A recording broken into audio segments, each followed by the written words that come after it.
All right, good Thursday afternoon, everyone. Thanks for stopping by for a quick check of your forecast. It is October 26th. It is just a little past 4 p.m.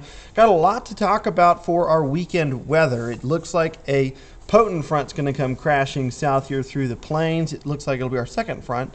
That'll be the more meaningful one, though. It's going to probably drop our temperatures down to or even below freezing. So while we are expecting some light precipitation, it may not all be liquid rain. So that's what we're going to try and focus on for your forecast today. Right now, again, you can see that plume of moisture, big band of heavier showers and storms moving from San Antonio up towards College Station and Shreveport, Louisiana, and some spots from the hill country all the way down there closer towards the Gulf Plains have actually seen as much as 6 to 8 inches of rain in some places. A lot more of those more widespread totals, around 2 to 4 inches of rain over the last 24 hours, but definitely a huge rain event for them down there. We had most of our totals in the southeast panhandle this week. They ranged from 1/10 of an inch to as much as a couple inches. But if you're on the northwest side, you are high and dry. Hopefully you'll cash in this weekend. Here's your temperatures outside. We are sitting in the 70s for most areas, some low 80s. Well, actually some mostly low 80s now. 81 in Dumas, 82 in Amarillo. Our winds right now are around 15 to 25, some of them a little stronger. It is definitely windy out there here across the high plains. That's why we have that elevated fire threat for today.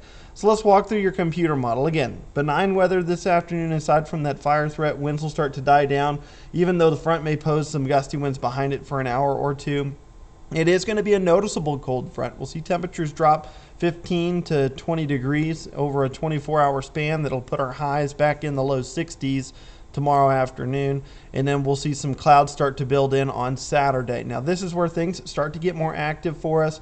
We've got a few showers and thunderstorms that may be possible by Saturday afternoon. Again, our model not doing a very good job of picking up on that, but I do think it may start to jump on board as we get into your Friday. On Sunday, once that front blows through, some frigid air. It's actually Siberian air. It's coming across the Arctic Circle and headed south right now through the northern plains. We will see temperatures tumble to about freezing by Sunday morning, and we'll see some light precipitation behind the front. That's the big question. Our temperature is going to be extremely marginal. So what kind of precipitation are we going to see? Right now, a lot of our models are suggesting kind of a cold rain transitioning to a freezing drizzle and maybe some sleet mixed in. It does not look like many of us will see any snow, but it does look like it may be more of a wintry mix by Sunday, 6, 7, 8, 9 a.m. So for a few hours in the morning, we may have some light winter weather to be contending with, maybe for a morning commute. I don't think it's going to be a lot of winter weather. It still may be enough to cause a light nuisance or a minor nuisance to your travel.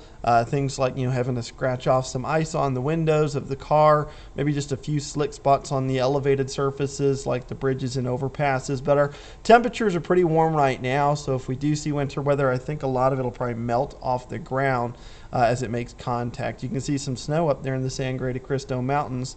Maybe we can take a peek at Red River's sky cam up there this weekend or early next week. I think the bigger story is just going to be the colder weather, the wind chills.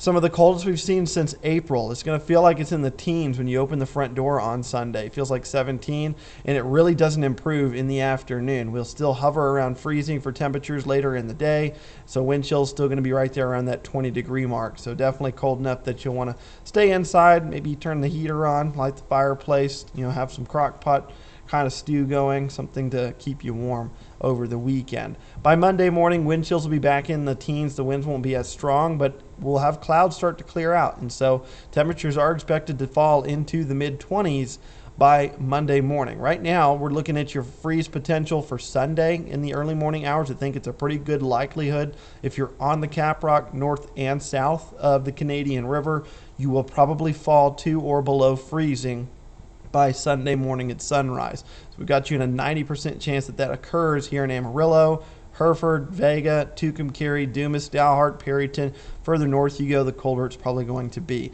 As we go into the southeast panhandle, temperatures are going to be real questionable. Still a 50% chance that you hit the freezing point in the morning in Childress and Paducah, but not guaranteed. You may be hovering around that 34, 35 degree mark instead, but it is going to be cold regardless. Our temperature anomalies, we like 30 degrees below normal. So our average high of 67, 37 is probably where our high temperature will be for the day on Sunday. By Monday morning, if you haven't froze yet, you probably will by that point in time. Freeze likely for 3/4 of the area. Freeze looking very likely as well down towards Childress and Paducah, at least favored for you guys, 70 to 80% chance. Silverton, 90% chance at having a freeze on Monday morning.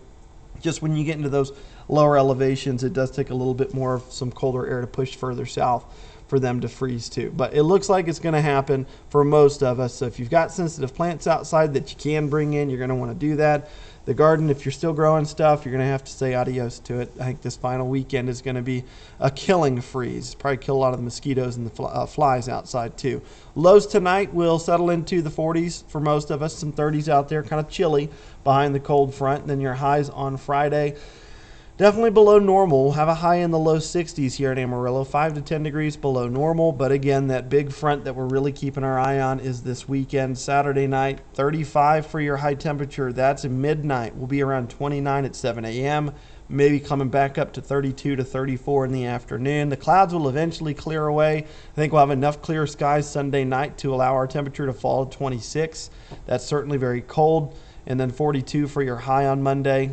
Tuesday, for Halloween, we've got you with a high of 51. Still colder than normal by 15 degrees.